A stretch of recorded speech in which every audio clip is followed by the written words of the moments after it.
Dans le contexte socio-économique actuel, en pleine mutation, il est essentiel que les formations proposées en management accompagnent les personnes vers plus d'autonomie et de responsabilité. Les pédagogies qui vont donc être mises en œuvre devront être de véritables aventures humaines. Elles reposent sur une nouvelle relation entre les personnes, les stagiaires, le formateur et le dispositif d'accompagnement qui est la nouvelle forme de formation. Les stagiaires sont avant tout, mais avant tout, des personnes humaines globales, avec un cœur, un corps et un esprit qui seront les trois sollicités dans une démarche pédagogique nouvelle. Le formateur n'est pas tout puissant et tout sachant. Il est quelqu'un qui va révéler des compétences, des expériences qu'ont les personnes. Il va les guider, les accompagner pour les rendre plus autonomes. Il va valoriser leurs pratiques. Mais son rôle fondamental en plus est de définir le cap.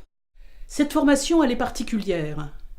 C'est une formation de transformation. C'est du mouvement, c'est de la relativité, c'est des liens systémiques entre les personnes, mais aussi les contenus. C'est du renouvellement constant, c'est de l'apprentissage qui se transforme au fur et à mesure que se déroule le processus de formation. Mais c'est aussi un chemin vers l'inconnu. On va faire ensemble, et donc il va falloir se faire confiance. Confiance du formateur dans ses propres capacités, mais confiance dans les capacités des personnes. Le formateur, il est dans une double posture qui est à la fois proche des gens, il est avec les gens, mais il est aussi en capacité de recul et de prise de distance par rapport au groupe.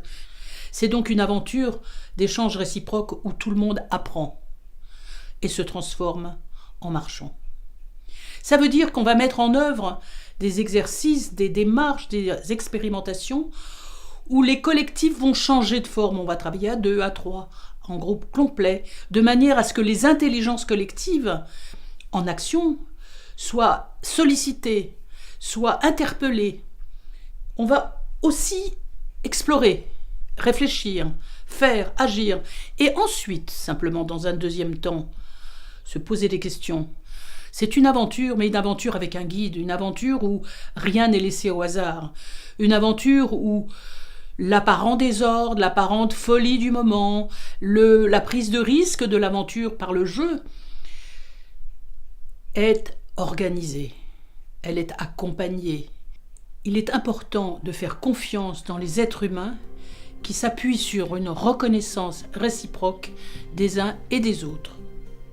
C'est une co-élaboration pour la construction d'un chemin dans lequel tout le monde a son rôle à jouer et qui est un chemin vivant, ludique, joyeux.